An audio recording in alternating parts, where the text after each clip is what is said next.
વક્રતુંડ મહાકાય સૂર્યકોટિ સમપ્રભ નિર્વિઘ્नं કુરુ મે દેવ સર્વકાર્યેષુ સર્વદા સદગુરુને ચરણે નમો વળી માગું પ્રેમ પ્રસાદ દયા કરી ગુરુ દીજ્યો હરિરસ અમૃત સાદ તો વણી શકું ના વર્ણવી મારો સદગુરુ તણુ સ્વરૂપ બુદ્ધિ મન પહોંચે નહીં વળી પ્રમા રહિત રૂપ તો પ્રથમ પૂરણ પ્રેમથી વંદુ સદગુરુ ચરણ તાપ ટળે સંસારના વળી મટે જન્મ ને મરણ બોલો સદગુરુ દેવ કી જય નિષ્કલંક નારાયણ ભગવાન કી જય ગુરુ મહારાજના ચરણોમાં નમસ્કાર.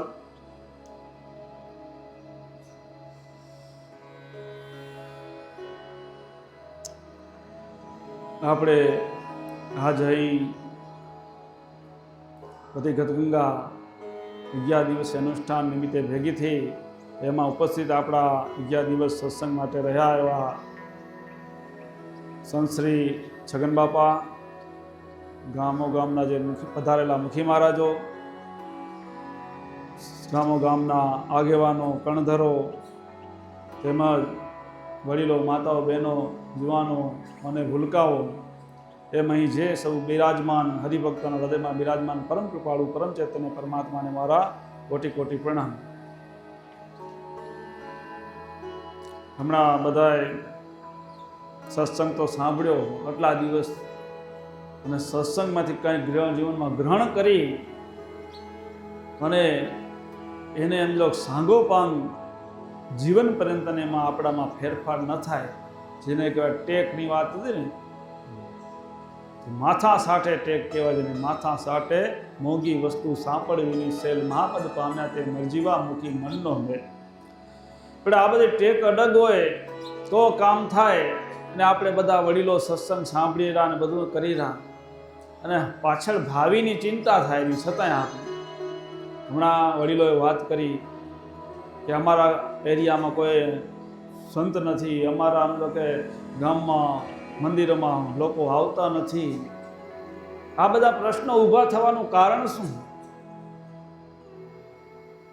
આપણે એમ ચિંતા તો છે, પણ એ ચિંતા માટે આપણે ચિંતન કરવું પડે તો એ ચિંતા દૂર થાય. ચિંતા માટે ચિંતન નહીં થાય ત્યાં સુધી આપણી ચિંતા દૂર થવાની નથી. તો એ ચિંતા માટે ચિંતન કરવાની જરૂર કે આ કેમ થાય અને એ જો સમજો સુધારવું હોય તો આપણે સમજો કે ભાવિ પેઢીની અંદર લોહીની અંદર ધર્મને ઉતારી દઈ, ધર્મના સંસ્કાર, પછી જુઓ એની મજા. પણ એ થતું નથી અને આપણે વડીલો બાળકો પણ આશા રાખીએ કે મંદિરે આવતા નથી. તો આ બધું સમજી લો કે એના માટે આપણે તમે વિચાર કરો, કેટલા ગામમાં શિબિરો હાલે રહ્યું, કેટલા ગામમાં ચાલુ હોય, કેટલા ગામમાં બંધ થઈ ગયું. તો બંધ થઈ જાય કે ચાલુ રહેવી જોઈએ, શું કરવું જોઈએ? ચાલુ રહેવી જોઈએ. તો એ થશે તો સંસ્કાર હશે, તો પછી આવશે, નહીતર નહીં આવે. અને એના માટે આપણે એમ ચિંતન કરીએ કે એ એમ લોકો બંધ થઈ ગઈ હોય તો કેમ ચાલુ કરવી, છોરા નથી આવતા મંદિર તો કેમ આવે, એના માટે આપણે ચિંતન કરવાની જરૂર છે. જે ગામમાં પ્રોબ્લેમ હોય દરેકનું ચિંતન થાય ને ત્યારે જ એનું સોલ્યુશન થાય. અમારે તો સમજી લો કે આખી સમાજની અંદર સમજી લો કે જવાનું થાય, ફરવાનું થાય, કચ્છ, ગુજરાત, મહારાષ્ટ્ર, તામિલનાડુ બધે જવાનું થાય. તમે જોઈએ એટલે અમને એમ પણ ચિંતા થાય કેમ કે અમે ભેખ ધારણ કર્યો હોય તો ધર્મને માટે, સમાજને માટે. તો સમજી લો કે આ બધા પ્રશ્નો ઊભા થતા હોય તો એના સોલ્યુશન માટે શું કરવું જોઈએ એ અમે કરવા તૈયાર રહી, પણ તમારા બધાનો સાથ હોવો જોઈએ.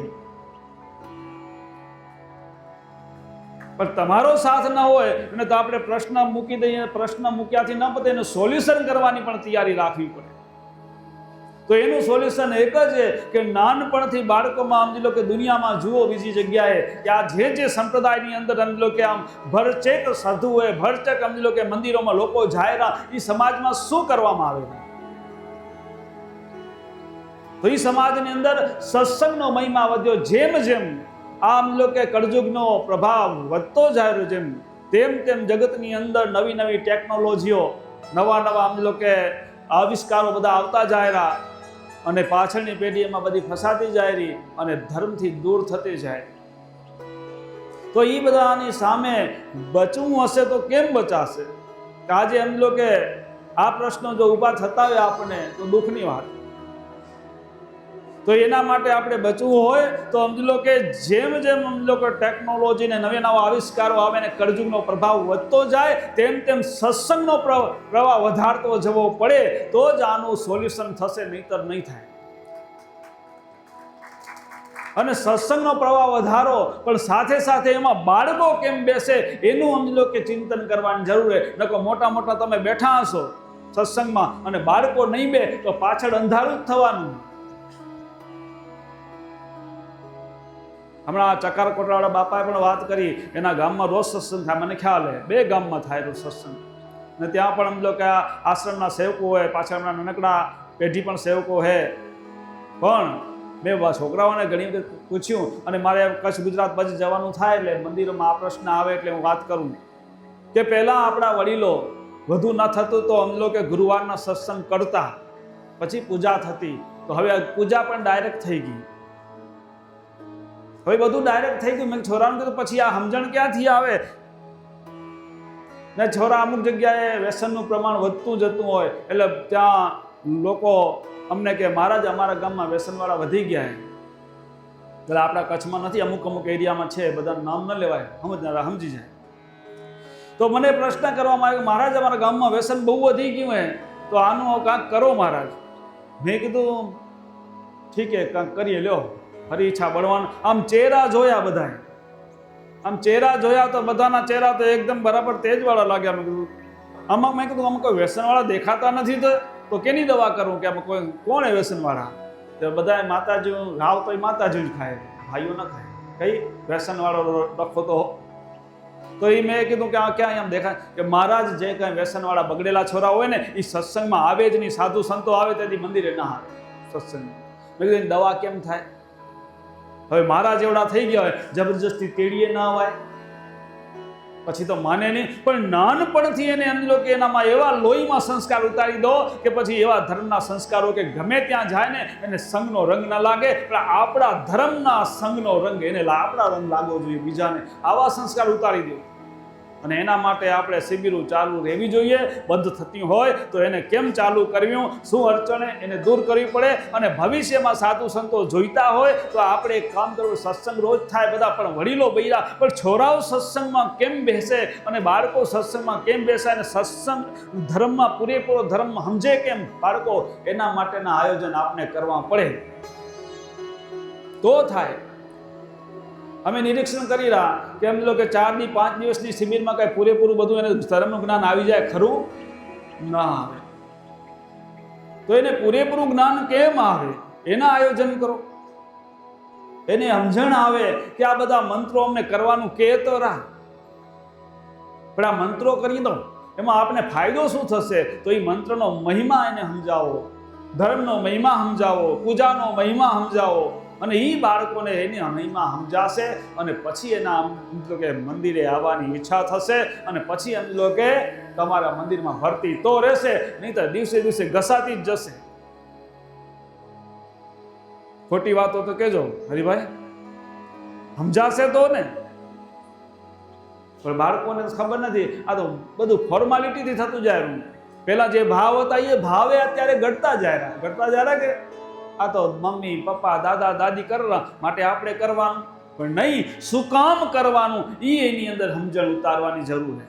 અને આ જો સમજણ ઉતરશે પછી એના પરિણામ મળશે. ને એ એમ જો નાનપણથી કાચા ગળા હશે ને તો જેને પકવી શકાશે, પછી મોટા થઈ જાય ને પછી એમાં બહુ જોર કરશું તો મેળ નહીં ખાય. કાચો ગળો હોય તો જેવો ઘાટ ગળવો થાય એને એમ લો કે જેવો વળાંક દેવો હોય, જેવો કાંઠો કરવો હોય બધું થાય. પણ પાકી ગયેલો ગળો હોય અને પછી પાકે ગળે કાંઠા ન ચડે કહેવત ને, એટલે તકલીફ આ થાય. તો હું જેમ કહું, તમે સત્સંગ બહુ સારું સત્સંગ થતા હોય ગામમાં, પણ જુવાની આવો કેમ સત્સંગમાં બેસે એનું કંઈક ચિંતન મનન કરો તો પરિણામ મળશે આપણે, નહીતર પરિણામ મળશે નહીં. હવે આના આયોજન કેમ કરવા એ આપણે વડીલોને વિચારવું પડે કે બીજો કોઈ ઉપાય ખરો? અને એ આયોજન થાય અને સતત સમજી લો કે એમ વારા ફરતી એને સતત જ્ઞાન મળવું જોઈએ. સદગુરુ મહારાજ કીધું જ્ઞાન કેટલું જોઈએ, તો ડેલી સત્સંગ જોઈએ, ડેલી જ્ઞાન મળવું જોઈએ. કેમ કે જેમ રોજ વાસણ મંજાય ને ઉજળું રહે અને અભરાઈ માથે પડ્યું હોય ને એના ઉપર રજ ચડી જાય, મલિન થઈ જાય, 12 મહિને ઉતારો તો ઝાંખું થઈ જાય. તો એમ આપણે પણ રોજ ઘસારો જ્ઞાનનો જોઈએ. રોજ ઘસારો ન મળી શકે તો ગામમાં સમજી લો કે અમુક ગામમાં મેં જોયું હે બીજા સંપ્રદાયની રોજ સત્સંગ હોય ને આપણે અંદર સત્સંગમાં સમજી લો જેથી સાધુ સંતો આવે તેથી થાય. એવા ગામ છે આપણા સંપ્રદાય. એક ગામમાં અમારે જવાનું છે. એ ગામમાં જવાનું થયું, ધનસુખભાઈ બધા ભેગા હતા. તો ગામમાં ગયા તો પછી અમે સત્સંગ થયો તો અમને કહેવામાં આવ્યું, મહારાજ અમને સાંભળે, મારા જેટલા જુવાનિયા કહેરા, અમને સાંભળે એમ ભગવાધારી તમે પહેલા વહેલા આયા. તમે હતા બાબા? આ વેલો કાકો હતા, જો હતા ને કાકા, નામ ન દેવાય ગામના, પણ તમે અમને સાંભળે જુવાનિયા, બાપાના વખતમાં આયા હશે, આગળ ખબર નહીં, કે અમને સાંભળે એમ ભગવાધારી તમે પહેલા વહેલા આયા. પછી બે વાર જઈ આવ્યો ગામમાં. પણ તો એ ગામનું શું થાય, એ ગામની અંદર 3 સંપ્રદાય, સત્પંચ સંપ્રદાય 60%, 40%ની અંદર લક્ષ્મીનારાયણ સંપ્રદાય અને સ્વામિનારાયણ સંપ્રદાય. હવે સ્વામિનારાયણના સાધુઓ મહિને 2 મહિને આવે એ કે, તો પછી એનો ઘસારો વધે તો એ પછી મંદિરે જવામાં ને ધર્મની ભાવના તો ટકે ને. હવે કે મારા જેવા જુવાનિયા કહેતા હોય કે તમે ભગવાધારી પહેલા વાર આવ્યા હો તો એ શું થાય? એમ આ તો એક દાખલો દીધો મેં, એ હતો જ. પણ આપણે દરેકને વિચારવાનું છે કે આપણા બાળકોને એમનો નાનપણથી જ્ઞાનમાં તરબોળ બનાવી દો, એવા તરબોળ કરી દો કે જેથી કરી અને એને પછી એમ લો કે મન ચલાયમન ન થાય, એનું મન રંગાઈ જવું. આજે વિચાર કરો, ઘણા એમ તો બધા સંપ્રદાયો છે, જૈનવાળાના રોજ ક્લાસ હોય એના ધર્મના, સ્વામિનારાયણ મંદિરમાં રોજ સત્સંગ હોય, ઇસ્લામ ધર્મની અંદર મદ્રસામાં રોજ છોરાને મૂકે. આપે કેટલું કરીને છોરા હારું બોલો, કેટલું થાય એનું છોરા હારું એના અમે આપણે વિચાર કરો. તો પછી ક્યાંથી પરિણામ મળનારું? પ્રશ્ન મૂક્યો તો એનો જવાબ માટે ઉકેલ કરવાની તૈયારી આપણે રાખવી પડશે, તો જ સમજી લો કે એ પ્રશ્નનો ઉકેલ થશે, નહીં તો નહીં. ખાલી પ્રશ્ન મૂકવા નહીં હોય, એનો ઉકેલ કરવાની તૈયારી કરો. તો આ લોકો રોજ કરી શકતા હોય, આપણાથી કેમ ન થાય? કરો આ, પછી એનું પરિણામ જુઓ. બાકી એમ લો કે કરવું કાંઈ નથી તો પ્રશ્નો તો ઊભા થશે અને થતા રહેશે, અને એમ લો કે જે ધાર્યું નથી એ થઈ જશે. તો માટે ડેલી આ દુનિયામાં જોઈને શીખો કે આ બધા ધર્મમાં મક્કમ કેમ ને. તો એના માટે આયોજન આપણે જ કરવું પડશે, આપણે જ એમ લો કે વડીલોને કરવું પડશે. સાધુ સંતોને તેડાવશો તો 1 વાર 2 વાર આવશે, પણ બાકી તો આપણે રહેશું. તો આપણે કેમ આયોજન કરવા, આપણે એમ લો શાસ્ત્રોની સમજણ મેળવી, આપણે એમ લો કે બાળકોને સમજાવવા પડશે. ને ત્યારે આપણે સમજી લો કે જે ઈચ્છા છે, જે પ્રશ્નો હોય બધા આપણા સોલ્વ તો થશે.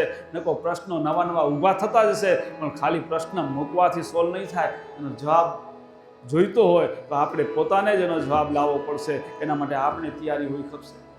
તો તૈયાર થઈ જાઓ અને એ ચિંતા સારું કરીને જ અમે આમ લો કે મહિનો આખો આમ વેકેશન કાઢવાનું. હમણાં જે મનરભાઈ વાત કરી કે 10 મહિના તો ગુરુકુળમાં મનરભાઈ ને એ બધા સાચવે પ્રેરણાપીઠમાં, પણ 1 મહિનો હું સાચવવા તૈયાર હું. પણ તમે 1 મહિનો મૂકો ત્યારે ને, અઠવાડિયું આવો, 2 દી આવો, 15 દી આવો ને ભાગી જાઓ, પણ પૂરેપૂરી સમજણ તો હોય ને.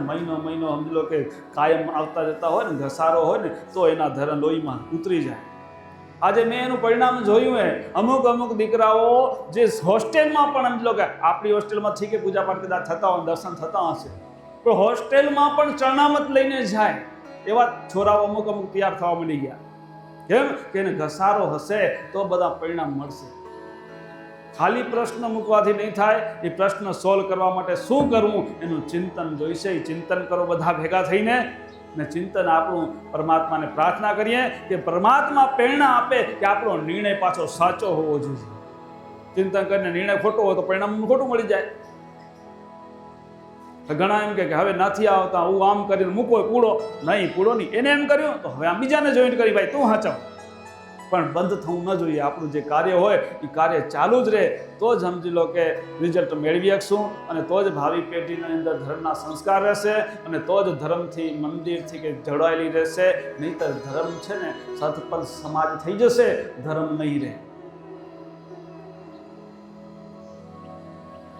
બાપા ભૂલ હોય મારી તો પાછું દેવાની છૂટ. સાચી વાત છે ખોટી વાત છે ભાઈઓ? તો આ કરો તો યાર, કે બાળકોને કેમ શિબિર ને ઊન તેન, બાળકોને ધર્મના સંસ્કાર સતત મળતા રહે, અને એની સમજણ મળે કે આ શા માટે કરવું જોઈએ આપણે, તો જ પરિણામ મળશે. તો આપણે 11 દિવસ અનુષ્ઠાનમાં બેઠા હતા. મેન મુદ્દો તો આપણો એ હતો, પ્રશ્નો આ બધા આયા એટલે મારાથી કહેવાય ગયું. પછી બાપભાઈ વાત કરી કે મન તો સમજો કે શિરોવાળા ઢોરા જેવું હોય, કે સારું હરાયા ઢોરા જેવું. વાત સાચી, કેમ કે જન્મોજન્મ એની ટેવ પડી ગઈ મનની રખડવાની જ. હવે એ મનને જો હરખું કરવું હોય તો મનનું કયું કરીએ તો એ હરખું થાય નહીં. પણ મનનું કયું ન કરવું, પણ શરીરનું કયું કરવું. શરીર જેમ કરવું કે એમ, પણ મન કેમ ન કરવું. મન કેમ કરશો ને તો સમજી લો એ તો આપણે ગબડાવશે જ, નીચે જ લઈ જશે. હવે વાત એવી છે કે ઘણાય પ્રશ્નો કરે, મહારાજ અમને બેવાનું થોડીક વાર બહીને પગ આમ થાય ને ઉ થાય ને દુખે ને, આ બધું કારણ શું? કે શરીરની જેવી તમે ટેવ પાડો એવી પડે.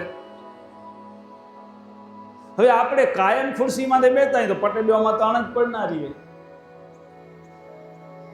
આ બધા પ્રશ્નો જો આપણું શરીરમાં તકલીફ ના હોય, શરીર બરાબર હોય, પટે બેહી હકાતું હોય, તો જ્યાં સુધી સગવડ હોય બેવાની પટે તો પટે બેવાનો જ આગ્રહ રાખો, તો તમારું શરીર બગડશે નહીં. નહીં તો તમારે ટેવ સમજો ખુરશીમાં બેવાની કરેલી હોય તો પટે બેવું હોય તો તાણ પડશે. આ સમજી લેજો. આ મારા પોતાનો અનુભવ કે હું જે પહેલો વહેલો જે આશ્રમમાં આવ્યો એ વખતે, હવે અહીંયા આવ્યા એટલે આખો દી તો કામ ન હોય, બેવાનું થાય. 1 મહિનો મારા બઈને પગ દુખ્યા, કદી ન દુખતા. 1 મહિનો પગ દુખ્યા. મને થયું આ તો લાઈફ કાઢવી અઘરી આ. પણ પછી જેમ સમજી લો કે પેલા આપણા વડીલો છે ને બળદિયાને કાંધિયા કરતા, મેં બાપાને કીધું, ગુરુ બાપાને, મહારાજ કે આ મારા પગ દુખેલા બઈને શું કરવું? એ કે થોડાક દિવસ થશે પછી ભની રહેશે. કે તો એ ભની રહેશે. તો આજે ભની રહ્યા. હવે તમે આખો દિવસ સ્ટેજમાં ચડાવી મૂકે, હવારા એમ લોકો વચ્ચે બાથરૂમ જવા ના દે તો બેઠા પડ્યા. એવી હા એવું જ થાય અમારે. હમણાં તો ઠીક છે આ પ્રોગ્રામ, પણ ક્યાંક હામૈયાને હોય ને મતલબ મંદિરની પ્રતિષ્ઠાઓને એ હવારા ચડાવી મૂકે, છેટ બપોરે 1 વાગે 2 વાગે રજા દે ત્યાં સુધી સમજો કે બેઠા પડ્યા અહીં. બાકીના બીજા ખપે એમાં એ વારા ફરતી જી આવે, ફ્રેશ થી આવે. આમ અમારાનું સગવડ કરતા જજો તમે ભાઈ. નકો તો આ બધા તો જેમ શરીરને ટેવ પાડવી પડે. તો આપણે એમ લો કે જુવાનિયાઓ છે ને, જો બૈયકતા પટે તો અહીંયા આગળ આવીને બેવું ખપે ને. ખુરશીઓમાં તો જેને જો ખુરશીઓ અહીંયા ઓછી એવું નથી, વાંય હજી એ ખાલી પડ્યું ખુરશીને થપા. જો એવું નથી કે ખુરશીઓ ઓછી એટલે કહું તો ઓ વાંય પાછળ હજી થપા પડ્યા દેખાડા ને છોરા, જોઈ લેજો ખાલી હજી પડ્યું મેં. પણ આપણા શરીરની ટેવ કેવી પાડવી એ આપણા હાથમાં. આ થોડુંક અઘરું લાગે, સાચું સાચું કોરે કોરું કહું ને એટલે મેં માખણ પાલીસ હોય તો બધાને મજા આવે છે. પણ આ સત્ય ઘટના છે કે શરીરની જેવી ટેવ પાડવી પડે. તો તમારાથી જો નીચે બહેકાતું હોય તો નીચે બેવાનો પહેલો આગ્રહ રાખવાનો. હા, શરીર ન ચાલતું હોય તો 100% ખુરશીનો જ ઉપયોગ કરવાનો. શરીર ના ચાલે, શરીર કેમ તો કરવાનું જ, નહીંતર સમજો કે તકલીફ થાય એવું કામ ન કરવું. પણ શરીરને બગાડવું નહીં, લાડકોટ કરી દે. અને તો સમજી લો કે પછી સમજો તમે ધ્યાનમાં બેસો તો તાણ નહીં પડે, નહીં તો તકલીફ થનારી છે. મારે 1 મહિનો પગ દુખ્યા, જેમ બળદિયા કાંધિયા થાય ને પછી સમજી લો કે પછી વાંધો ના આવે. પછી આખો દી ખેડો તો, અને બળદિયો પહેલો વહેલો સમજી લો કે વાસળો લઈ આવે ને સીધો આખો દી ખેડવો તો ના ખેડે. આ તમને મોટા બાપાઓને ખબર છે કદાચ બળદિયા ખેડ્યા હશે ને, ખેડે પેલો હે બાપો કે 2-3 વાર વચમાં હોઈ રહેજો એમ ખેડવા જઈ તો. હા, એટલે આપણે કાંધ્યું, આપણા શરીરને જેમ રાખવું ગમે એમ કાંધ્યું કરવું પડે, એમ એને ટેવ પાડવી પડે, અને એ ટેવ પડી જાય પછી વાંધો ના. તો માટે આપણા શરીરને જો બેવું હોય, બેહીને ધ્યાન કરવું હોય, તો આ બધા પ્રશ્નો સોલ્વ કરવા હોય તો ઘરે અત્યારે બધે સુખ સાહેબી થઈ ગઈ, સોફા સેટ આવી ગયા, બધું આવી ગયું, તો સોફા માથે બેહીએ ને તો પોલાઠી વાળીને બેવાનું. હજી ને પગ નીચે રાખવાની જેટલી વધુ ટેવ પાડશો એટલા પછી જઈ બેવું પડશે તો ઓખું લાગશે.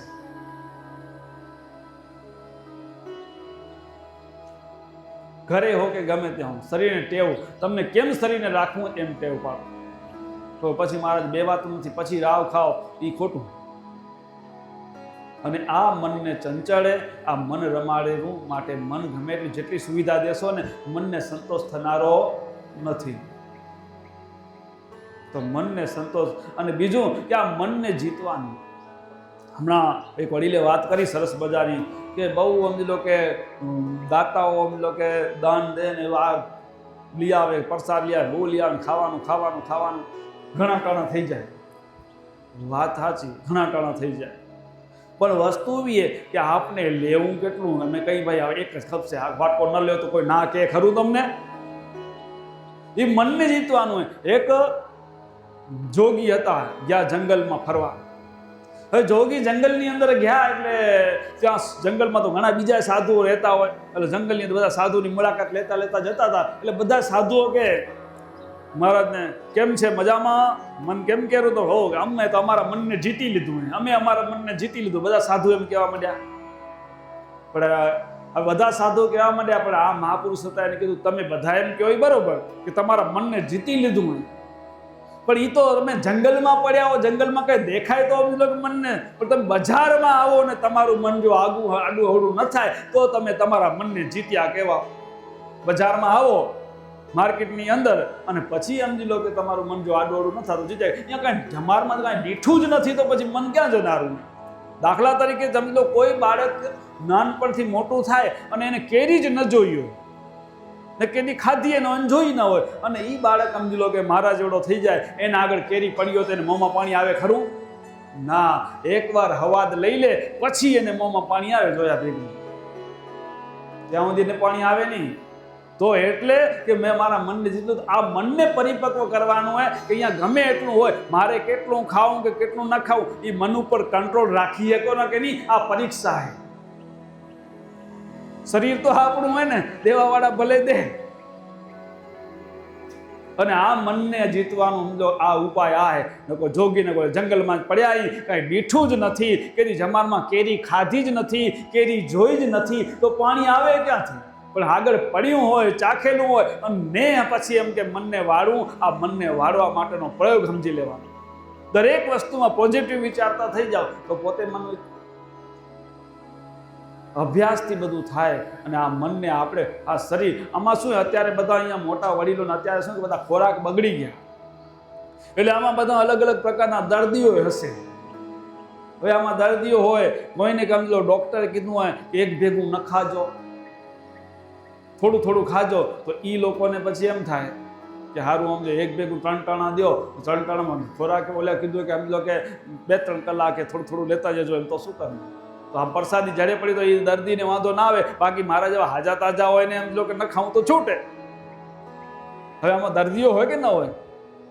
હવે અમુક ડાયાબિટીસ એવું હોય કે એને એમ લો કે કલાક 1.5 કલાકે થોડું ખાધા રાખે. આ એક ભેગું ખાય તો મેળ ન ખાય, અને પારો ચડી જાય ડાયાબિટીસનો.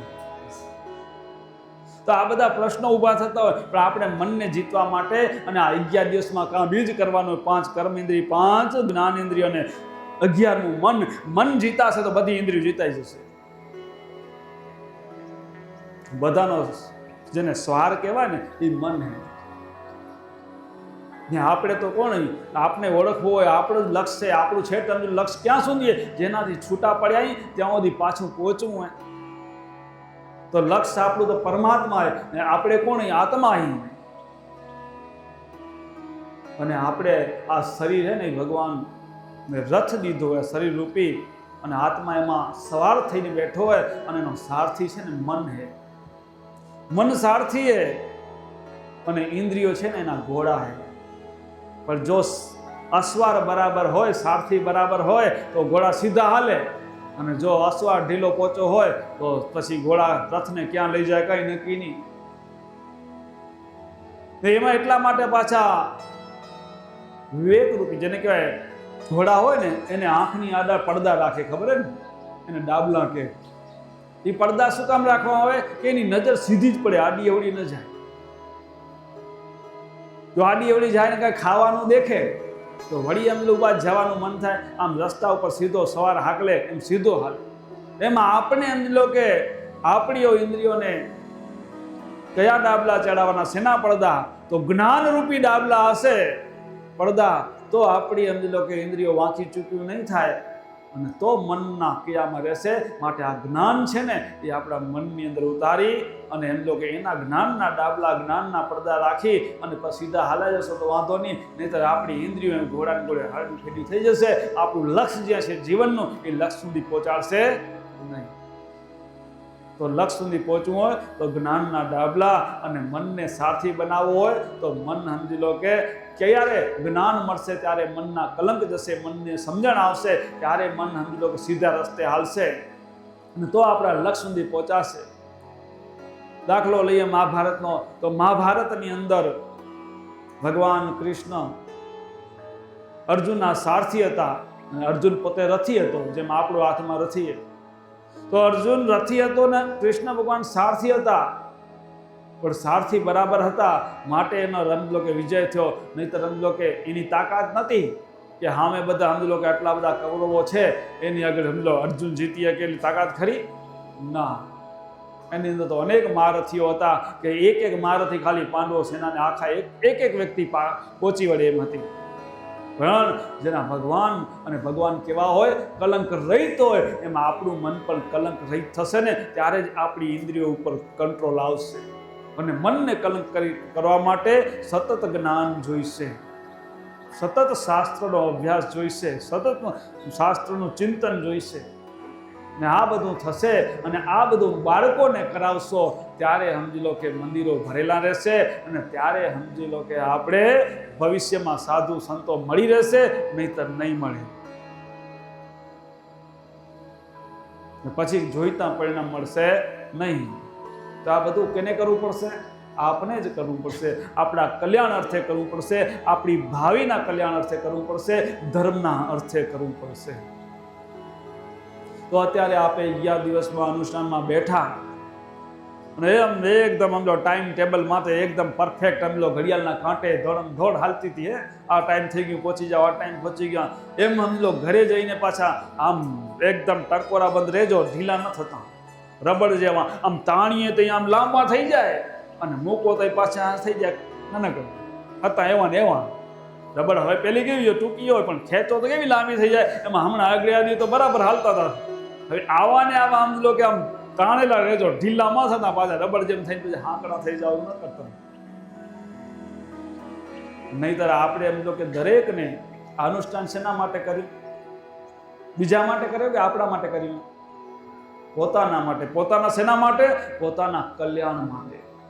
તો માટે આ સતત અભ્યાસ ચાલુ રહેવો જોઈએ અને સતત જ્ઞાનમાં જીવન જીવવું જોઈએ. જ્ઞાનથી તો વાંધો નહીં, અને જો જ્ઞાન જરાક આગુ પાછું થઈ ગયું અને મનનું કયું કરી લીધું તો એ કંઈ ગબડાવી દે નક્કી નહીં. મહાપુરુષો ભલભલાને ગબડાવી દીધા મોટા મોટા. ભાગવતમાં દાખલો આવેલો આપણે ભરત રાજાનો. તો ભરત રાજા બહુ જ ભક્તિવાળા ધર્મમાં જીવન જીવતા અને એમ કરતા ઉંમર મોટી થઈ. પહેલા રાજા મહારાજા છે ને, પછી રાજકુમાર જ્યારે બધું રાજપાટ હાંચવે ત્યારે જંગલમાં જઈને તપ કરતા પોતાના જીવના કલ્યાણ માટે. હવે આ બધું કરતા આપ જેમ આના પાસે દીકરાઓ બધા હાંચવે એવા થઈ ગયા ભરત રાજાના, એટલે દીકરાઓને હોપ્યું રાજ અને કીધું કે હવે હું મારા જીવનું કલ્યાણ કરવા માટે જવરો જંગલની અંદર તપસ્યા કરું અને મારા જે કંઈ કર્મના બંધનોમાંથી મુક્ત થઈ જાય. હવે આ તપસ્યા કરવા માટે ગયા તો ખરા, ગંડકી નદીના કિનારે તપ કરવા ગયા. એમાં ઝૂંપડી બનાવી તપસ્યા કરે અને તપસ્યા કરે ને સવારનો રોજનો નિયમ કે ગંડકી નદીમાં જઈને નાહી ધોઈ અને સૂર્યને અર્ધ ચડાવે, પ્રાર્થના કરે, ગાયત્રી બોલે, બધું કરે. આમ કરતા દિવસો ભરત રાજાના વીતવા માંડ્યા. પોતે જ્ઞાની પુરુષ હતા ને વીતતા હતા. વીતે દિવસો હાલ્યા. એક દિવસ જ્યારે નાહવા ગયા, ગંદકી નદીની અંદર નાહતા હતા, અને જ્યારે નાહતા હતા ત્યારે એક હરણી પાણી પીવા આવી હતી. હવે હરણી પાણી પીવા આવી હતી એટલે પેલા પાછળ સિંહનો અવાજ આવ્યો. સિંહે ગર્જના કરી અને સિંહની ગર્જના સાંભળી એટલે સાવધાન થઈ ગઈ હરણી કે આ સિંહનો અવાજ છે. વળી બીજી ગર્જના આપણી એટલે નીઠો કે સિંહ હવે આવેલો તો મને પકડશે. અને એ બીકમાં એ ગંદકી નદીનો પ્રવાહ ત્યાં હાંકડો હતો, એને નીઠો કે આ નદીને પાર લંઘી જાઉં તો બચી જાઉં, એમ કરીને છલાંગ મારીને નદીને કૂદવા ગઈ. અને કૂદવા ગઈ હતા એને ગર્ભ હતો અને એમ તો કૂદવા ગઈને સામે પડી છલાંગ મારીને એનું તો મૃત્યુ થઈ ગયું. ગર્ભનો પ્રસવ થયો અને હરણનું બચ્ચું આવ્યું અને પોતે એની મા મૃત્યુ પામી. આ દ્રશ્ય જોયું ભરત રાજાએ, અને ભરત રાજાએ જોયું એટલે ભરત રાજાને દયા અંદરથી મને કીધું કે આ તો હવે એની માં હાલે ગઈ, બીજું કોઈ અહીંયા છે નહીં, તો આનું કોણ? કે તો મારી ફરજ છે કે આ જીવને બચાવવાની. એમ કરીને હરણના બચ્ચાને લઈ ગયા ઝૂંપડામાં લઈ ગયા. અને ઝૂંપડાની અંદર એને એમ લો કે નાના નાના કૂણા કાચું ઘાસ ખવડાવે એમ કરીને એમ લો કે એને મોટું કરવા માંડ્યા. હવે મોટું થતું ગયું, થઈ ગયું મોટું, પછી મૂકી દેવું ખપે ને, પણ ના, હવે આને ક્યાં, મારી ફરજ છે એમ કરીને એનામાં ચોટ્યા. એમ કરતા કરતા કરતા ઉંમર મોટી થતી જાય રહી. અને એક દિવસ બીજા હરણનું ટોળું આવ્યું એટલે આ હરણનું બચ્ચું એ હરણ ભેગું ભાગી ગયું. અને ભાગી ગયું એટલે વળી હરણને બચ્ચાની ચિંતા કે ક્યાં ગયું હશે, થીમાં ચિંતા ચાલુ. હવે એનું કોણ, એને શું થશે, અંદર ચિંતા આપાય. ભરત રાજાની તો ઉંમર મોટી થઈ હતી. હવે ચિંતા કરતા હતા. એમ કરતા કરતા એનો છેલ્લો સમય આવી ગયો અને પથારીમાં હૂતા હતા. તઈ હરણનું બચ્ચું પાછું ગમે ત્યાં જાય ને, તમે જોયું હશે, હરણ તો બહુ જોવા ન જડે, કૂતરા જોવા જડે ગામું ગામ. તો અમે લોકો એક ફળિયાનું એમ લો કે બીજા ફળિયામાં જો કૂતરું હાલ્યું જાય, ઓલ્યા કૂતરા શું કરે, રેવા દે, પાછળ પડે એવું ભાગાડે એને. અમારા એરિયામાં ક્યાંથી આવ્યું? એમાં હરણનું બચ્ચું હાલ્યું ગયું હરણા ભેગું. હવે એ ગયું તો ખરું કે આ તો નવું હરણું ક્યાં અમારા આ ઘેરામાં આવી ગયું. બધા માની લો કે થૂના બુના ભરાવી ને મારીને કર્યું રવાનું. અને આ એમ લો કે માર ખાતું દીઠું કે આપણે આ ભાઈયાત ભણાવે એમ નથી. લેલી ભાઈયાત મૂકીને વળી પાછા હતા ત્યાં બરોબર આવ્યું પાછું ઝૂંપડીમાં. આપાએ ભરત રાજાનો સમય પાકી પકવા થઈ જવા આવ્યો. અને ભરત રાજા ભૂતા હતા. અને છે ને અબોલા જીવ સમજી જાય કે માણસની ભાષા, એટલે સમજી ગયું કે હવે આ ભરત રાજાની છેલ્લી અવસ્થા છે. એટલે તેની બાજુમાં આવી બહી ગયું. ભરત રાજા એને જુએ, મારી છેલ્લી અવસ્થા છે અને આ હું જઈશ પછી આનું કોણ? મનમાં આવી આ ઈચ્છાઓ રહી ગઈ, વાસના રહી ગઈ. અને સમજો કે એ ભાવના કારણે એમ હરણામાં એનો ભાવ રહી ગયો અને એનો દેહ છૂટી ગયો. હવે એનો દેહ છૂટ્યો અને વાસના હરણામાં રહી ગઈ હતી, હરણામાં ભાવ રહી ગયો. એના કારણે બીજા જન્મમાં એને હરણ થઈને ઉતરવું પડ્યું. તપસ્વી જીવાત્મા હતો, જ્ઞાની જીવાત્મા હતો, પણ પાછું હરણું થઈને આ જન્મવું પડ્યું. પણ એને પૂર્ણના તપના પ્રતાપે હરણ હોવા છતાંય એને આગલા જન્મનું જ્ઞાન બધું હતું. તપના કારણે આટલી સમજ લો કે એની ઈચ્છા હરણાની ચિંતન કરતા ગયું. આપણે છેલ્લી ઘડીએ ભગવાનની ચિંતા, પરમાત્માનું ચિંતન કરતા આપણો દેહ છૂટવો જોઈએ. એના બદલામાં આ ભરત રાજાનો હરણાનું ચિંતન કરતા દેહ છૂટ્યો અને હરણું થવું પડ્યું. એ બધું એને યાદ તપના પ્રતાપે. અને કીધું આ ગયા જન્મમાં તો ભૂલ કરી, આ હરણ થવું પડ્યું, હવે મારે ભૂલ કરવી નથી. આર બહાર બધું બંધ કરી નાખ્યું અને ઉપવાસ, હરણના અવતારમાં ઉપવાસ કરીને દેહને છોડી દીધો. અને એના કારણે એને ચિંતા થઈ કે પરમાત્માને પ્રાર્થના મનોમન થયો કે પસ્તાવો થયો. અને ભગવાને બીજો અવતાર પાછો બીજી જગ્યાએ આપ્યો અને ત્યાં પાછું એનું નામ ભરત પડ્યું. બીજી વાર ભરત નામ પડ્યું. અને પહેલાં ભરત રાજા હતા અને અહીંયા ભરત ને જળ ભરત કહેવાના. કેમ કે એના તપના પ્રતાપે બધું આગળનું યાદ હતું કે મારી ભૂલના કારણે મને હરણ થવું પડ્યું હતું. હરણમાં મારું ચિંતન રહી ગયું છેલ્લી ઘડીએ. હવે મારે પરમાત્મા સિવાય બીજું કંઈ ચિંતન કરવું નથી. એટલે બોલે નહીં, ચાલે નહીં, આમ જળ જેવા એના ભાઈઓ બીજા જે કામ બતાવે આ કરતો કરી કામ કરી નાખે, બધું કરે. બીજી મગજમારી નહીં. એમ જેવું કાચું પાકું જેવું ખાવા દે ગાંડા જેવી ગણતરીમાં ગણાતા જળ ભરત કહેવાના. હવે આ જળ ભરત આમ કરતા આમ લો દિવસો બસ એને ચિંતન ભગવાનમાં ચિંતન કે હવે મારે ભગવાન સિવાય બીજું ચિંતન જ નથી કરવું.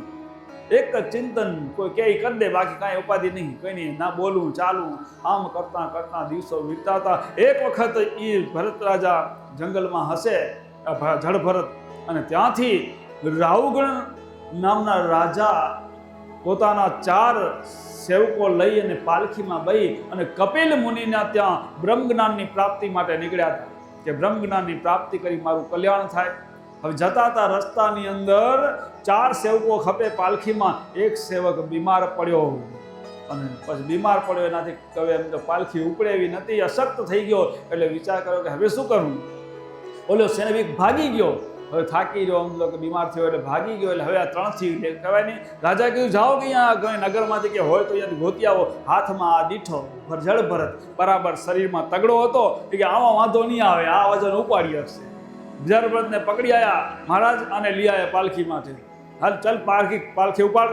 ભેગા બધા 4 જણા પાલખી ઉપાડે, હાલ્યા જાય. રસ્તામાં એની નજર જમીન ઉપર જ હોય કે કોઈ મારા પગ નીચે કોઈ જંતુ ના આવી જાય, કોઈ એમ લો કે કીડી ના આવી જાય, મકોડી ના આવી જાય, કે મને કોઈ દોષ ના લાગે, મને આ જન્મમાં કોઈ દોષમાં બંધાવું નથી, કે આ જન્મમાં મને મુક્ત જ થઈ જવું, હવે બીજો અવતાર નથી લેવું, એમ નક્કી કર્યું હતું. નીચે જોઈને હાલ્યા જાય, કીડીઓ આવે, મકોડી આવે, એટલે દે ટપલો દે. એટલે પેલા પાલખીમાં બેઠા રાજાનો હોય ને લાકડાના દંડા હોય ને અંદર, એમાં માથું પછડાય, અને માથું પછડાય આમ થવા માંડ્યું. એટલે રાજાએ કીધું કેમ બરાબર હાલો ને. તો 3 સેવકો જે એના જૂના હતા એ ક્યાં, આ નવો સેવક પકડી આવ્યા એ બરાબર નથી હાલતો. તો કે શું તકલીફ હે, કે બરાબર હાલતો નથી, કે હે તો બરાબર તગડો, બરાબર ને બરાબર હાલ સીધો. અંદરથી અંદર લાકડી હશે ઠોકે, હાલ સીધો હરખો. પણ હું તોય અંદર લોકો નીચું માથું કરીને હાલ્યો જાય એમ કરતો હાલ્યો જાય રહો. અને આગળ વળી કીડી મકોડી આવે, વળી દે ટપલો, તો એનામાં કાંઈ ફેર નહીં. એની રીત હતી, એ રીત પ્રમાણે જ હાલે. આમ કરતા રાજા થાક્યા, બરાબર તગડો ને આમ જરાક વધારે મારપેટ. પછી મારીને રાજા થાક્યા તો કે આટલું મારી રહ્યા તો સમજણ નથી પડતી.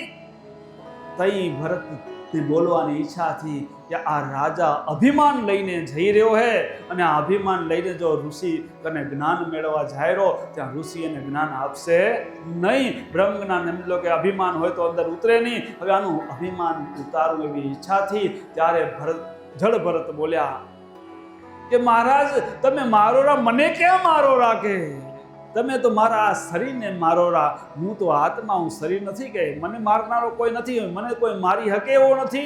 આત્મા તો કદી મરે નહીં, એને કોઈ કાપી ના કે બળે નહીં, અજર અમર હે. માટે મને ક્યાં મારો, આ શરીરને મારો રા. આ શરીરના પૂર્વના કોઈ ગુના હશે તો એના દંડ ભોગવે, એમાં મને શું. રાજાએ વિચાર કર્યો, આ તો જ્ઞાનની વાત કરવા, કેટલું જ્ઞાન, કે એમ લો કે મને શું, હું તો એમ લો કે આત્મા, હું બ્રહ્મ સ્વરૂપ હું, આ તો મારા શરીરના એ ભોગવે, ગુના કર્યા છે માટે ભોગવેરું. અને રાજા ત્યાંથી પાલખીમાંથી કૂદકો મારી નીચે ઉતરી ગયા. અને ભરત રાજાને, મેં તો તમને એમ લો કે જડ સમજીને, અજડ સમજીને, ભાંડા સમજીને મેં માર્યો, માફ કરો, કે તમારું તો જ્ઞાન કેવું પડે. અને ત્યારે રાજાનું અભિમાન ઉતરી ગયું. કીધું ત્યારે ભરત કે તમે જો તમારું રાજાનું અભિમાન, અહંકાર લઈને જાઓ ને તો ઋષિ તમને બ્રહ્મજ્ઞાન ના આપત. આ તમે એમ લો કે સમજીને નિર્મળ થઈને જાઓ તો બ્રહ્મજ્ઞાન ઉતરે. બાકી તો આ બધા તમે શું, હું ને તમે બધા એક જ તત્વોના બનેલા અહીંયા માટીના પૂતળા. બાકી અંદર આપણામાં જે રમી રહ્યો હોય એ એકનો એક હે. આ સમજાણું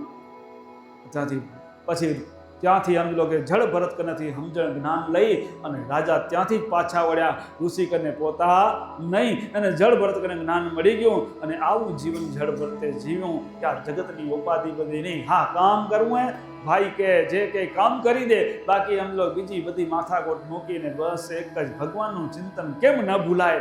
આ ભાવથી એમ કરતા આગળ એને એ પસ્તાવો હતો કે મને એમ લો કે આગળ તપસ્યા કરી છતાંય મને હરણ થવું પડ્યું હતું. હવે મને આખરે કોઈ નવીમાં કરવી નથી. અને આ નક્કી કરી પરમાત્માનું ચિંતન કરતાં કરતાં એ છેલ્લી ઘડીએ પોતે પરમાત્મામય બની અને આખરે પરમાત્માને પામી ગયા. એમાં આપણે આ 11માં ગમે એટલા કરીએ પણ આપણે જગતમાં પાછા માયામાં ન ફસાઈ જઈએ એની કાળજી રાખજો. એ આપણા મનને સમજાવવાની જરૂર છે. બબ્ભાઈ એ કહેતા હતા કે આ મન હરાયું ઢોરે તો સીધું નહીં થાય તો સારું ઉપાધિમાં નાખ્યા જ રાખશે. આ 4 જુગથી આપણે ઉપાધિમાં પડ્યા, અહીં 4 જુગ ગયા તમને ઢૂંઢતા હજુ એ નાયો છે, પણ અર્થવેદને વાક્ય ચાલશો તો નિવેડા થશે આણી દે. તો જળ ભરત જેમ સમજી લો કે સમજી ગયા હતા, પણ આપણે આગલા જન્મની ખબર નથી, એટલે તપસ્યા આગળની ઓછી હશે. તપસ્યા કરીએ તો મળે, તપ વગર કંઈ મળતો નથી. અને તપ પણ કેવું હોવું જોઈએ?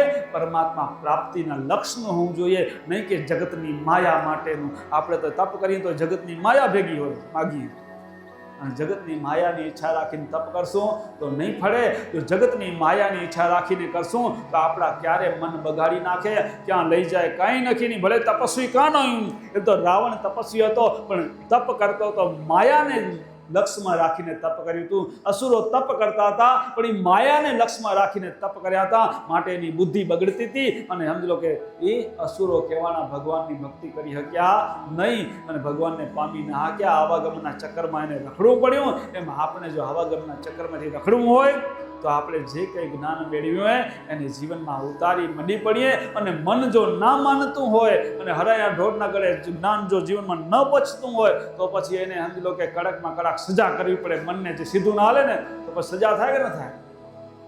હવે બીજાને તો સમજી લો કે માણસ ભૂલ કરે તો સરકાર સજા કરે, પણ આપણે સમજી લો કે મન ભૂલ કરે તો કોણ સજા કરે? છેલ્લી ઘડીએ તો કાંઈ જમ સજા કરે, ભગવાન કુદરત સજા કરે. પણ એ સજાથી બચવું હોય તો પહેલું જ આપણા મનને સજા કરવી પડે, કે મનને આ જગતમાંથી બહિર્મુખ થઈ ગયું હોય અને અંતર્મુખ કેમ કરવું. અને એ અંતર્મુખ કરવા માટે સતત અભ્યાસથી થાય, અશક્ય છે નહીં. તો એ અભ્યાસ માટે એમ લો કે ઘરે મન હાંકણું ના રહેતું હોય, પોતરાને વાડીમાં ઉમા, તો એના માટે આંતરયાત્રા મૌન સાધના તમારે હારું જ બનાવી. તો અંતરયાત્રા મૌન સાધનામાં હાલ્યું આવવાનું અને મનને પાસરું કરવા. જેમ કે જે મહાપુરુષો થઈ ગયા ને એ જંગલમાં એટલે જ હતા કે પોતાના મનને કેમ સમજી લો કે વિજય મનને ને પછી એમ લો કે થોડાક દી તોફાન કરે, હો આમ જાઉં ઓમ જાઉં ગોળ્યા રાખે, વાડીએ જાય ને ઉમા જાય ને આંટા મારી આવે. નામ લઉં ના લઉં ભલે. તો દોડ્યા રાખે અને એમ કરતા કરતા 21 દિવસે માય માણના ને મન થર થાય. તો એમ લો કે આપણે અભ્યાસથી મન થાય. મનને એમ લો કે દોડે, કાંઈ ન જોવા જડે તો દોડે, પણ એક વખત દોડીને પછી થાકી જાય તો પછી વાહ મન પોતે વળી જાય કે આપને હવે કંઈ જોડનારું નથી. એમ અભ્યાસ કરવો હોય તો જેને આવવું હોય આ અલખધામમાં 365 દિવસ બધા માટે દરવાજા ખુલ્લા હે, તો હાલે આવજો. અને હમણાં સમજી લો કે એમ થાય કે હજી આપણે ચાલુ જ રાખવું હોય અનુષ્ઠાન, ઘરે નથી જવું તો ત્યાં જો તોય છૂટે. આ સમજો કે પિરામિડમાં રોજ બેસી જવાનું અને 6 દિવસ રોજ અહીંયા સત્સંગ થાય. અગાડના 10 વાગે ચાલુ થાય અને પછાડના 4 વાગે થાય. અને અહીંયા જે કંઈ સેવાવાળા હોય એ બધા પરવારીની અંદર બેસી જાય. અને અમારે એક જીવરાજ બાપુ હોય એ 10 વાગે જાય અંદર અને હરિઓમની હાકલ પાડી હાલ જો સત્સંગમાં નીકળે જ ને આવું હોય. અને પછાડના 4 વાગે જાય અંદર હરિઓમની હાકલ પાડી હાલ જો સત્સંગમાં, ત્યાં અંદરમાં ભગવાનના ધ્યાનમાં મસ્તીમાં બેસી જવાનું. અને જેને રહેવું હોય ને છૂટ, અને ઘરે રજા લઈને આવવું હોય તોય છૂટ. પણ હવે આપણા આ કળજુગ આવ્યો હોય તો આ કળજુગમાં હવે વારે અવતરું ન પડે એની કાળજી રાખજો. બસ અમારી એ ચિંતા છે કે સમાજની અંદર ધર્મ કેમ ટકે, અને સમજી લો કે આપણે આ મંદિરોમાં આવતા છોરા કેમ થાય, અને ભાવિ પેઢી ઉજળી કેમ થાય, અને સત્સંગનો જય જયકાર કેમ થાય. બસ એ જ અમારું આ લક્ષ્ય. અમારો આ સમજો ભેગ સફળ તો થાય કે અમે આ જીવનમાં સમજો કંઈક અમારા થકી બીજાનું ભલું કેમ થાય. એ જો અમે કંઈક કરી શકીએ તો અમારું જીવન સફળ થયું કહેવાય. માટે થોડું કીધું જાજુ કરી જાણજો. અને આ 11માં આવ્યા તો હવે એમ લો કે રબડ જેવા મથ હતા કે તાણીએ તે લાંબા પાછા હતા એવા ને એવા ન થતા. તો આપણા જીવનનું સમજો કંઈ આવવાનું સાર્થક તો થશે. જો રબડ જેવા થયા તો બધા ખર્ચા તૂટી પડ્યા. આ ધક્કા આટલા દી વંજાયા સમજી લેજો, રબડ જેવા થશો તો.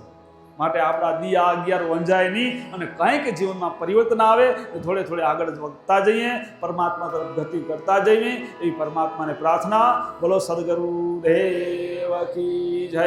નિષ્કલંકી નારાયણ ભગવાન કી જય.